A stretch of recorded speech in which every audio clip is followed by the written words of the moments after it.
दिखाता भले कोई ना, बन के फौलाद समर भूमि चले, युद्ध छोड़ के गीदड़ हो जाते हैं बा। महाभारत में एक नाम ऐसा मिला, कर्णवीर के साथ आर्यदानी भी था, मान सम्मान संग वचन भी निभाया, साहसी बलशाली और शाली भी था।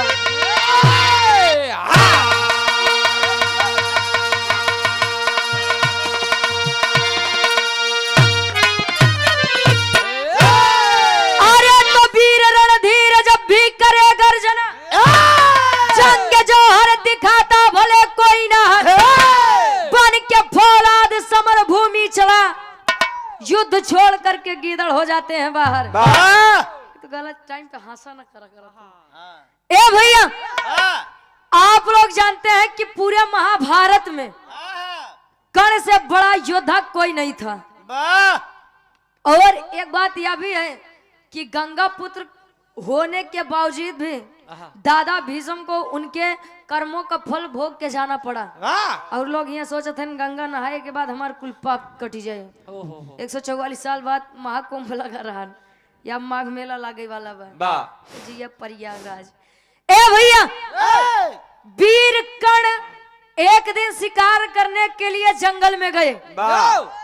एक घटना घटत बा, कवन पूरे विरह के निष्कर्ष कवि जी गजल के भाव में देते हैं। कोनो प्रेमी अपने प्रेमिका बदे कहे, का कहे? अच्छा, प्रेम इश्क एस बिरहा तू सुनबो न करबे, तू सही सही अच्छा एक बात भाई, मान ले तू रात में लिए होते तबे तक उतर जाते, बीचे बीचे तू जाए कि मारता का तो समझ में आए। ए भैया, घर थुथुर की खेत आ गए हैं। अच्छा, पहले के लोग महुआ खात रहे हैं, अब वाले महुआ पियत हैं। तब विकेट जल्दी गिरता। खाए वाले तो देखत आवे बैठा है प्रेम से सुनत है, अब देखो फिर आवत है जौन दूसरे के लकड़ी चोराई चोराई तू जरा आवत है। ए भैया, वो प्रेमी अपने प्रेमिका से कहे, अबे हमरे शिवराम चचा एक बात बड़ी बढ़िया बताए हैं, देखा था दुल्हन 17 साल के बटे तबे 34 से हेरत बा। आ करबा का कहिए मने 70 साल के हाथ 35 साल के दुल्हन हेरत है। 70 पे 35 बैठ जाता। देखा था आप लोग देखो बजौनपुर कांड। आओ गुरुजी, प्रेमी कहे कैसे, चला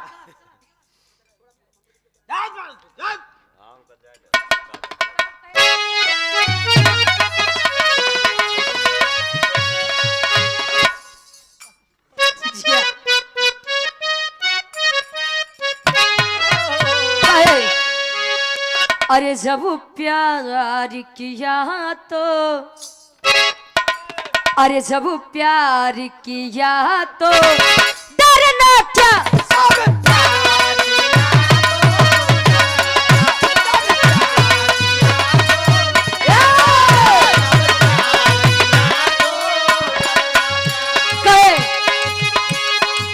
प्यार किया है कोई चोरी नहीं की, प्यार किया है कोई चोरी नहीं की, छुप छुप के रहे भरना क्या रे, जब प्यार किया तो डरना क्या।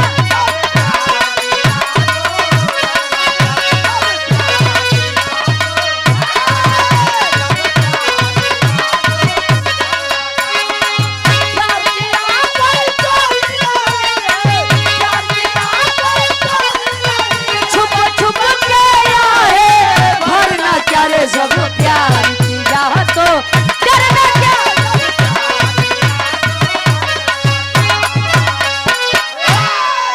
कहे प्यार किया है कोई चोरी नहीं की, और छुप छुप के आए भरना क्या। प्रेम पाक और पवित्र होना चाहिए। प्रेम तो भगवान कन्हैया और राधिका जी ने किया था, लेकिन आज के समय में तो दिनों भर में कान्य के बाद लव होत बा, कान्य के बाद छुट्टी छूटा होत बा। उधम भैया कहाँ गए?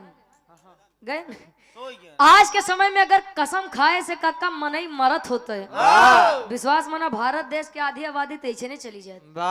कहीं जान ले बाबू तुम्हार कसम। अरे सब छोड़ा, हम पाकिस्तान करे तुम्हारी माइक मछ खाई के ले ली अरे जिया शेर, कसम पे भरोसा नहीं करना चाहिए। का जाना था कसम खाए से मन ही मरत है का? नहीं, सिर्फ भरोसा मरता है।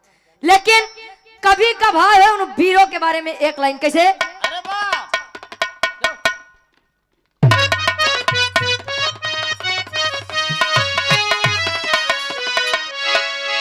अरे वीर चुनौती, अरे वीर चुनौती सहते नहीं।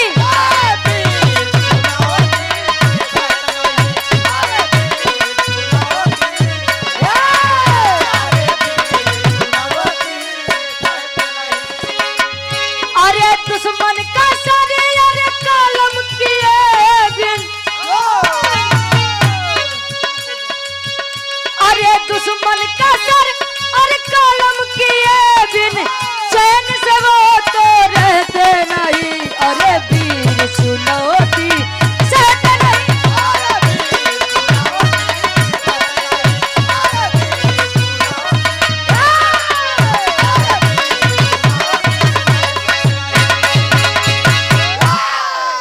कहे दुश्मन का सर अरे कलम किए बिन चैन से वो तो रहते नहीं। अरे वीर चुनौती सहते नहीं। सहते नहीं। विराह के हमरा कहानी के शुरुआत यहीं से बा। कैसे गुरुजी?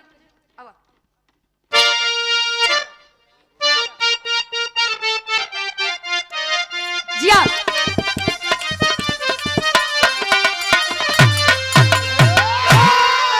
अरे तो चित्रवत राजा की बताती हूँ दस्तान सही।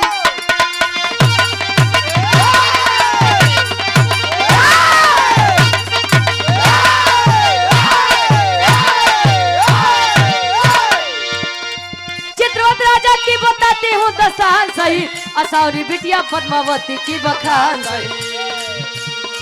मन ही मन में तब दोनों ने विचार किया, शिकार खेले बिना जंगल में शिकार। घटी एक घटना दुश्मन चारों ओर से घेर लिया। आया है वीर कर्ण तन भी न देर किया।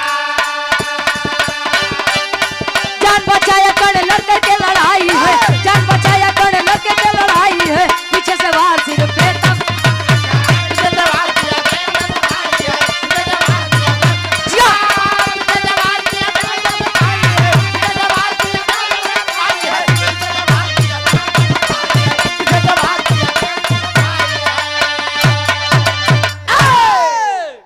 भैया कहानी के तनी समझ ला। वीर कर्ण जंगल में शिकार खेलने के लिए गए। दूसरी तरफ राजा चित्रवत की एक बिटिया जेकर नाम असावरी बताया गया। असावरी के साथ एक दासी रहती थी, उस दासी का नाम पद्मावती बताया गया। असावरी और पद्मावती में इतनी बढ़िया मित्रता थी कि पता ही नहीं चलता था कि कौन दासी है और कौन रानी है। ए भैया दोनों महल में बैठे ऊब रहे हैं। असावरी पद्मावती से कहे कि हमार मन तो आवा चली तनी शिकार खेले बदे। शिकार? शिकार नहीं शिकार। कहे आए चले शिकार करने के लिए। शिकार करने के लिए आए। अच्छा राजा चित्रवत तो थे ही, और जाना था कि राजा हरेन के बड़ा दुश्मन होती। राजा के दुश्मन आए 150 की सेना में असावरी और पद्मावती को घेर लिए। वीर कर्ण जब देखा आया युद्ध करके उन दोनों की जान बचाता है, लेकिन एक सिपाही पीछे से वार करता है। पीछे से वार किया। जब सर पर चोट आई कर्णवीर वहीं पे बेहोश हो गए, मूर्छित हो गए। असावरी और पद्मावती दोनों लोग सेवा करते हैं कि इतना बढ़िया राजकुमार। अब पद्मावती तो जान ला एकदम मोहित हो गई। कहे इतना बढ़िया राजकुमार, इन्होंने हमारी जान बचाई, इनको ऐसे छोड़ के जाना ठीक नहीं है। ऐसे मत छोड़, इनको धराशायी हो गया है। कहे नहीं जाना चाहिए। अच्छा इतनी बतिया भा वीर कर्ण को जब होश से आया तो वीर कर्ण कहे आप दोनों है कौन? वाह बता रही कि मैं राजा चित्रवत की बेटी असावरी हूँ वाह। और मेरे साथ मेरी सहेली है जिसका नाम पद्मावती है। वाह कहीं ऐसे अकेले मत जाया करिए, हाँ, अकेली ने बाजार जाया बक- करो। नजर लग कहीं दोनों लोग अब सयानी हो गए हैं और अपनी मान मर्यादा बना के रखिए। वाह राजा चित्रवत के पास वीरकर्ण दोनों लड़की के पहुंचत हैं लेके। तब राजा चित्रवत एक सवाल करत हैं, एक लाइन गीत लगत बा। ई गीत मार्केट में बड़ी तहलका मचाई रही। वाह कैसे गुरुजी?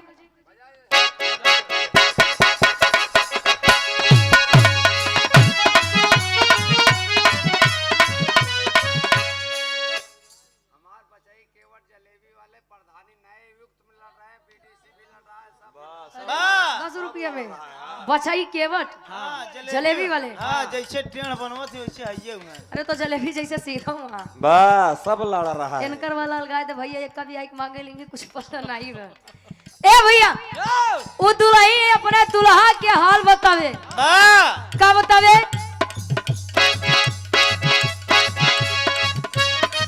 हाँ।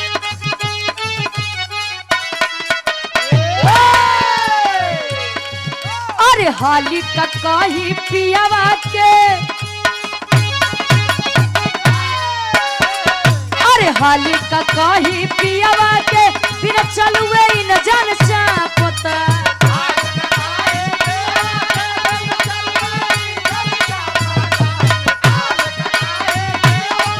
बिना चलुए न जान चापता।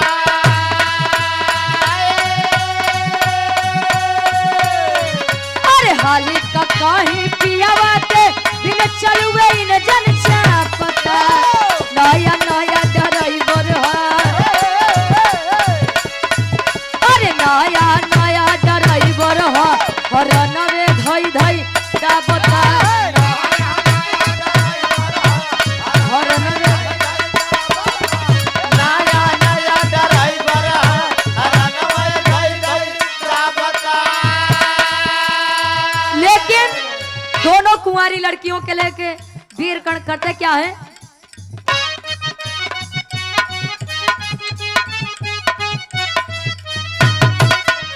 अरे दोनों कुंवारी को साथ में लेके कणवीर तब आए हैं। दोनों कुंवारी को साथ में लेके कणवीर तब आए हैं। दोनों कुंवारी को साथ में लेके कणवीर तब आए हैं। अरे दोनों कुंवारी को साथ में लेके कणवीर तब आए हैं। जंगल वाली बात राजा, जंगल वाली हाल सब बेहाल होई के बताए हैं। जंगल वाली हाल सब बेहाल होई के बताए हैं। वाह राजा चित्रवत के सामने असावरी और पद्मावती को लेके जब कर्णवीर पेश हुए, राजा चित्रवत पूछते हैं कि बेटी ये कौन है? कहन पिताजी अगर आज ये ना होते तो शायद मेरी आबरू आज सुरक्षित ना होती। कहीं कौन है आप? कहे मैं कर्ण हूँ। कहना अच्छा कर्ण जी को हर जगह से यही कह के अपमानित कर दिया जाता था कि आप एक सूद पुरुष हैं। ए भैया वीरकर्ण के बारे में जब इतनी बतिया राजा चित्रवत सुने, कहे मैं बहुत आभारी हूँ आपका, आप मुझसे कुछ भी मांग लीजिए, सोना चांदी, यहाँ तक मैं आधा साम्राज्य आपके नाम कर दूं। कहे राजा हम का करबे का सब लइके ले लो आधा साम्राज्य भाई। कहे क्या करूंगा मैं ये लेके? कहे तब का चाहिए? राजा चितवत के बिटिया असावरी की तरफ वीरकर्ण नजर घुमावत हैं। वाह कहे राजा जौन मांगब तोन देबा? कहे हाँ देव। कहे जौन मांगब तोन देबा? कहे हाँ देव। वाह कहे वो तार बिटिया जौन असावरी बा। वाह आय हाय जी। कहे तुम्हारी जौन बिटिया असावरी बा ये हमके बड़ी पसंद बा। पहली नजर के पहला प्रेम हो गया। प्रेम नहीं प्यार हो गया। अब मेरी शादी इन्हीं से करवा दीजिए और मैं कुछ नहीं चाहूंगा। इतनी बतिया राजा सुने, गुस्से में आग बबूला हो गए। अरे तेरी ये मजाल, एक सूद पुरुष हो करके मेरी बेटी का हाथ मुझसे मांगता है? चला जाए यहाँ से। जब असावरी के पिता राजा चितवत जी भरी सभा में अपमानित करके कर्ण को भगा दीजिए, धीरे धीरे समय बीता। हाँ, भाग जाओ। राजा चितवत अपने बिटिया खातिर स्वयंवर रचते हैं। और जब स्वयंवर रचन बिटिया बाहर उनकर 18 साल, वाह जे जे खबर पायन, क्यों 35 साल, हाँ। क्यों 28 साल, वाह। क्यों 40 साल, क्यों 60 साल पेंसिल लेत रहे घाव चल दे। जे जे सुनन कि अब असावरी के स्वयंवर बाद सब के अपन एकदम जोर अजमावे बरे स्वयंवर में पहुंचे। वाह होत का एक लाइन गीत लगत बा।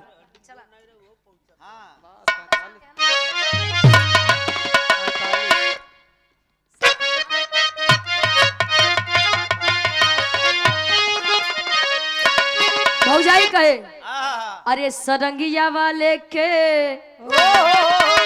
अरे डेरवा, सरंगिया वाले के डेरवा, बताई दे रे छोटकी नाना दी। सरंगिया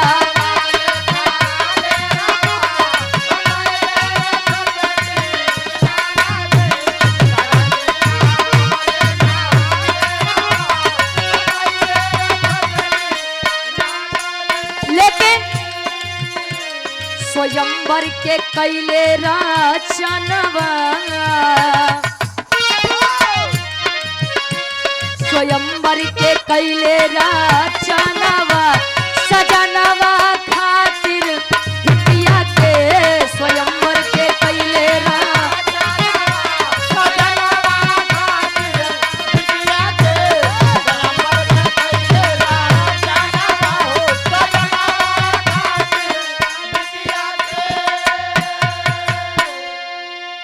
तरह के वीर आए।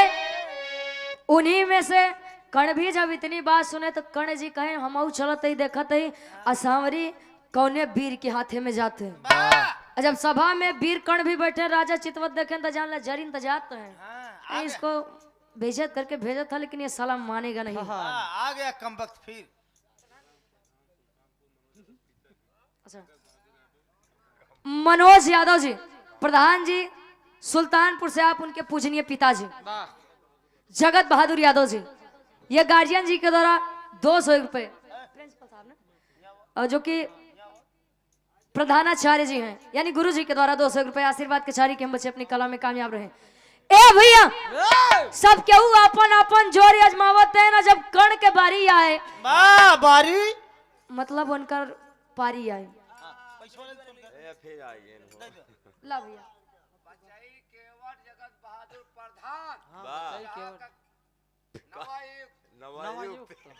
नवाई को फूलपुर फर्टिलाइजर बचाऊ केवट जी, जलेबी वाले बचाई, अच्छा बचाई केवट वाले, जलेबी वाले, जगत बहादुर प्रधान जी, हाँ, अच्छा नवयुवक, हाँ नवायुक्त बकरा तैयार है, वेदी पर लेके जाइए, लेके जाइए चौरा पर बकरा तैयार है। अच्छा जलेबी वाले, ये गार्जियन जी के द्वारा 20 रुपए, जहाँ रहा इसे जनात रहा, भगवान तोरे आवाजी में से दमदारी भरे रहे। वाह भगवान तोरे आत्मा की शांति दे, जहाँ रही से महकत रहे। ए भैया अब यार वीर कर्ण जब बाण चलाए तो जितना राजा बैठा रहे ने सबके मुड़े के मुकुट नीचे गिर गया, सभी नतमस्तक हो गया। जब राजा चित्रवत देखे उनका ओह माय गॉड, राजा देखे कहीं यार कर्ण इतना बड़ा वीर है, शर्म के कारण उनकी आंख झुक गई, शर्म से उनका सर नीचे हो गया। तब ले कहे के अनुसार असावरी के बियाह कर्ण से हो चलत बा, और होत का तेरी के भाव में गुरुजी लिखत है।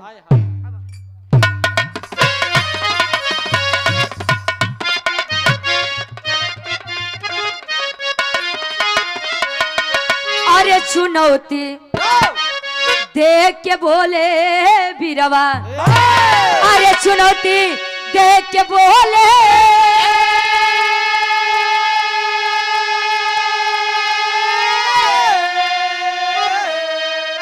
अरे चुनौती देख के बोले बीरवा, तो जबरी ब्याह न करबे तहजीब मिली बपौती रे बपौती रे बपौती।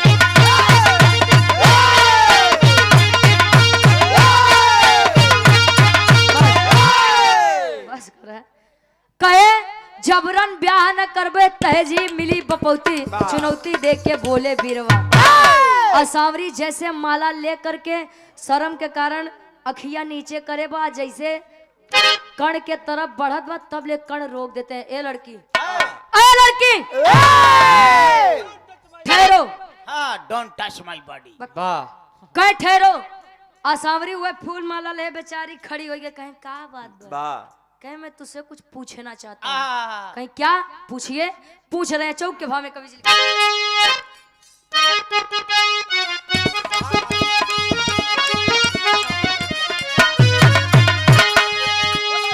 माला लेके चली असावरी,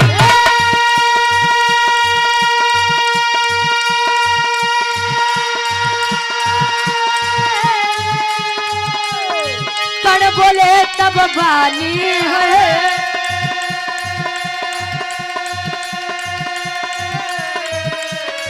मर्जी से यदि माला डालो,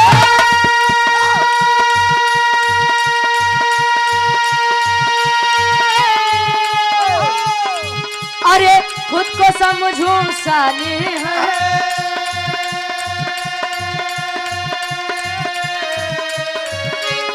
शादी पितु की हार से होगी,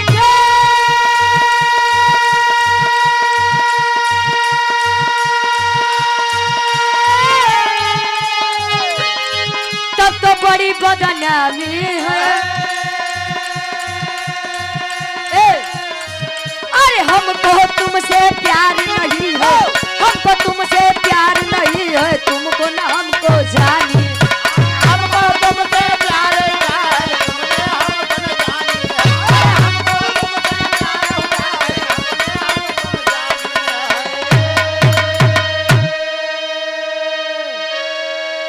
है, ए भैया कहानी के तने ध्यान से समझिए। कहानी हमारे एकदम समीप में बा।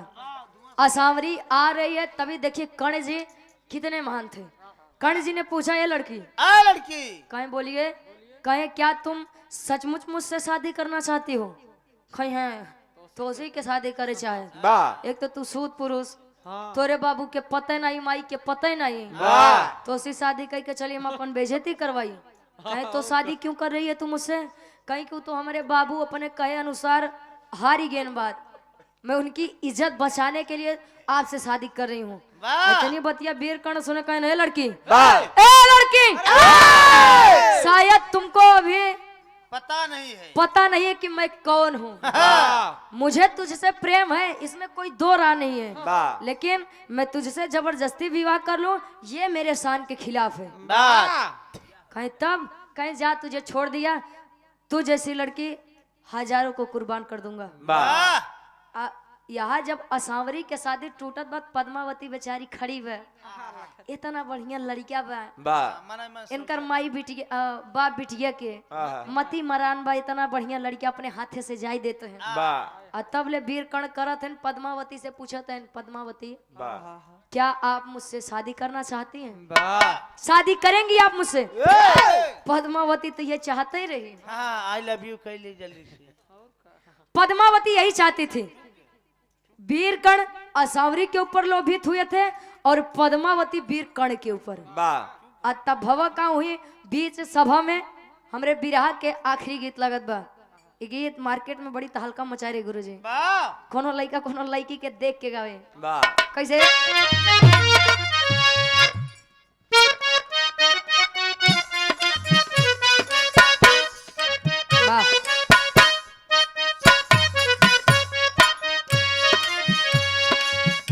क्या कहे?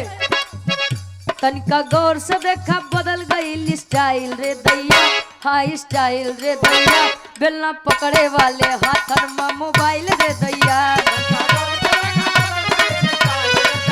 हाई स्टाइल रे दैया, बेलना पकड़े वाले हाथन में मोबाइल रे दैया, तनिका गौर से देखा बदल गई स्टाइल रे दैया, हाई स्टाइल रे दैया, बेलना पकड़े वाले हाथन में मोबाइल रे दैया। लड़का कहे तनिका ताक दे तू थकला से मर जाई, आई हो मर जाई, बिना गंगा में नहैले हम तर जाईते। तनिका ताक दे तू थकला से मर जाई, हम मर जाई, रे बिना गंगा में नहाए हम तर जाई।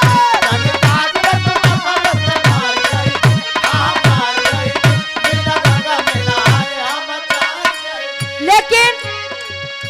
पद्मावती से भैली पद्मावती और वीरकर्ण की शादी हो रही है वाह उस बीच सभा में। कैसे? पद्मावती से वीरकर्ण की शादी बाबूजी, हाँ हाँ शादी बाबूजी, दासी वाली जिंदगी छुट्टी मिली आजादी बाबूजी। पद्मावती करके भाई बच्चे शादी बाबूजी, आहा शादी बाबूजी, दासी वाली जिंदगी छुट्टी मिली आजादी बाबूजी। पद्मावती करके भाई बच्चे शादी बाबूजी, आहा शादी बाबूजी, शादी वाली जिंदगी छुट्टी मिली आजादी बाबूजी।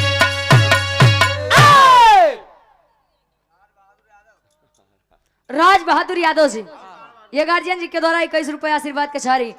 पद्मावती और वीरकर्ण की शादी होती है। शादी हुई, अच्छा सोचिए बाहर ये समय फिर देखा समय आई गया, वाह समय से शुरू समय फिर खत्म है होत बा। वो समय था कि कभी पद्मावती असावरी की दासी बन के पीछे पीछे टहलती थी और आज ही समय आई गया कि दासी से सीधे रानी बन गई। वाह पद्मावती से विवाह करके ए भैया पद्मावती से विवाह करके अपने साम्राज्य राज्य वापस आए। धीरे धीरे समय बीता और होत का कवि जी आला के भाव में प्रमाण देते हैं। अरे बीरबल का खिचड़ी बनाते अब हाँ बजा लो कर बाद ताप लिया चला जियो।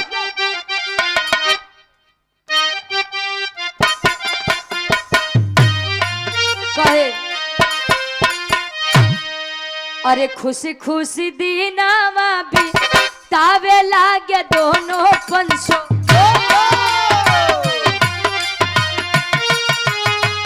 पद्मावती बनी गईली करण के नाम।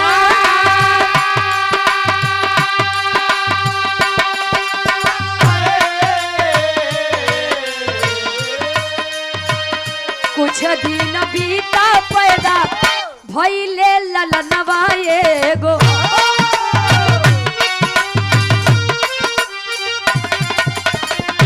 वृष के तू नमवा पड़ल बरिया।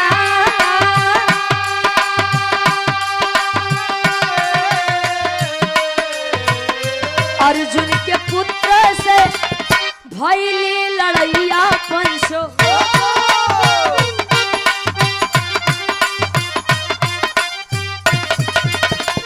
बबरुआ हंदी होले समर में ललता।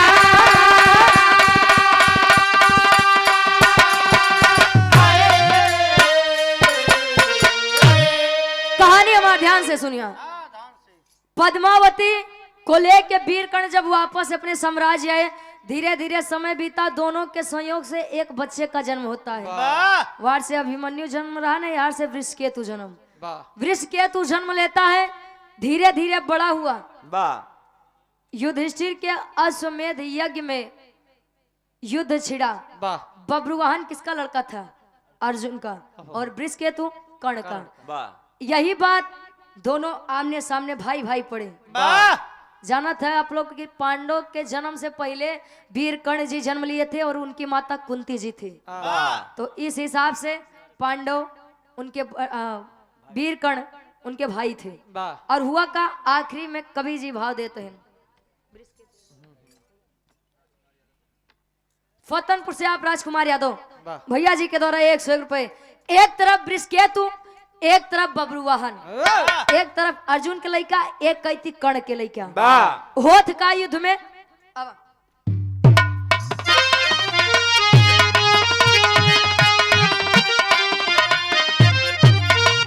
अरे वृषकेतु बब्रुवाहन में अब लड़ैया भइले। अरे वृषकेतु बब्रुवाहन में आई लड़ैया भइले। एक भाई के वध एक भाई कई।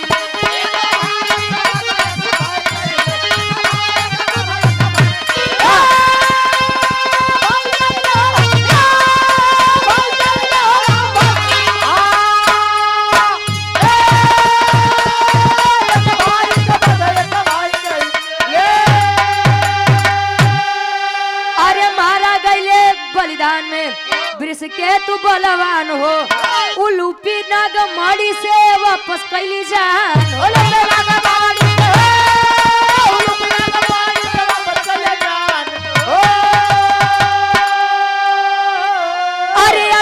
दशमेध में अब धोखा भइले एक भाई के वध एक भाई कइले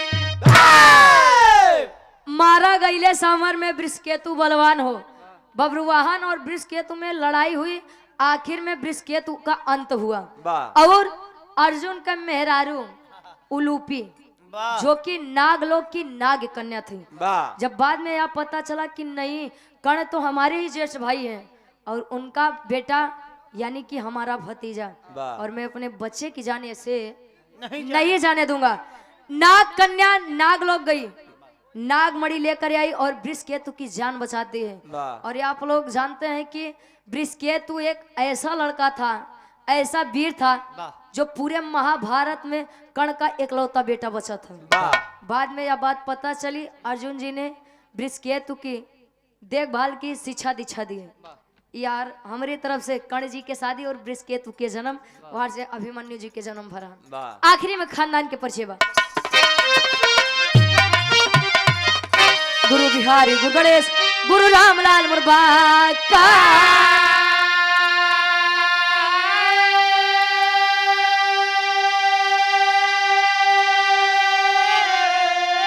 अरे स्वर्ग से चंद्रिका कवि बच्चन का विजय पताका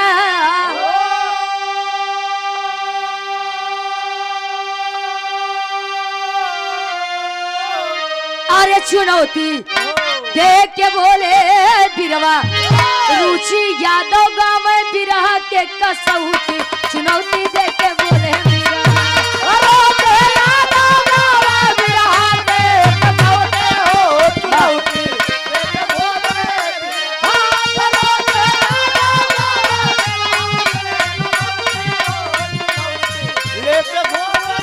हमरे गार्जियन जी के दो लाइन आदेश बा फरमाइश बा ये में हो जाए हाँ दुल्ही मनावन करे राजा हो तो है कैसे मनाई राजा हो तो है कैसे मनाई राजा हो तो है कैसे मुगाई नहीं मनाई कहे अरे रतियई में हमरे ना लाग दुल्हा हो का ये आत्मा रूपी दुल्हन परमात्मा रूपी दुल्हा के वर्णन बा विराह सम्राट आप स्वर्गीय दादा राम कैलाश यादव जी गाया करते थे कहे अरे रतियई में हमरे न लाग घाई राजा हो तो है कैसे मनाई राजा हो तो है कैसे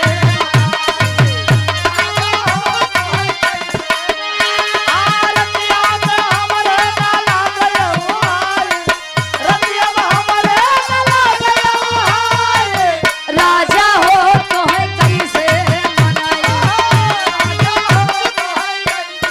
दुल्ही कहे बीता बल पनवा तयाई गए जवानी बीता बल पनवा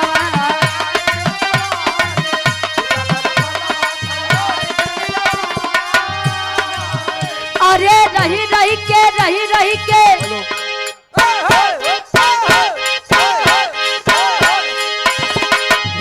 अरे रही के सजिया पे आवे अंगड़ाई राजा हो तो है कैसे मनाई राजा हो तो है कैसे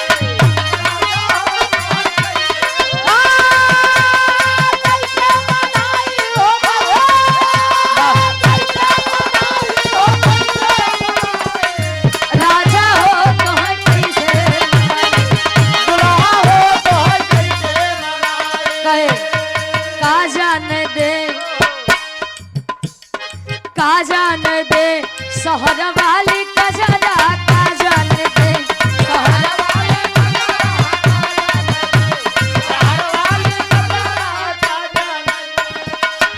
पहले के मेहरारू जानत रहा कच्चा कोसा में काजर पारत रही पारत रही अरे हाँ हो दिवाली के दिन पारे उका लगावे तो समझ ला उसी बढ़िया शुद्ध आँखी बरे कुछ रावे न करे अच्छा पहले के मेहरारू घूंघट करत नहीं काहे पर जानत था उनका दांत बड़ा बड़ा होता तू देखे जाते यार पहले के मेहरारू पूरी मांग भर के सिंदूर लगावे दुल्हा ताकि ओकर आयु लंबी आयु होए आज के दुल्ही बगली से तनी से टीक ली है काहे बदे जानत है जल्दी मैं दूसरे के जाए सुधर जाए। दुल्ही बतावे आन के बलमुआ के सेज पे सुतावे।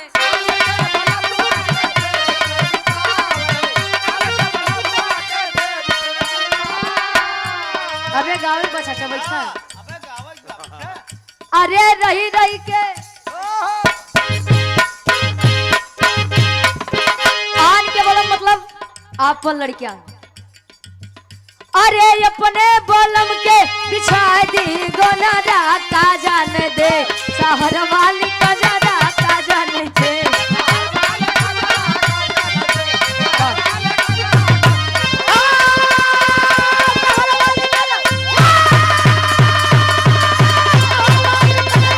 का जान दे शहर वाली का जरा का जान दे। अरे का जान दे। गावे बजावे काहे सुने में कोनो भी गलती कसूर हो आप लोग अपन लड़कियां बच्चा समझ के माफ किया। चाचा जी के नंबर बा हेलो अच्छा हाँ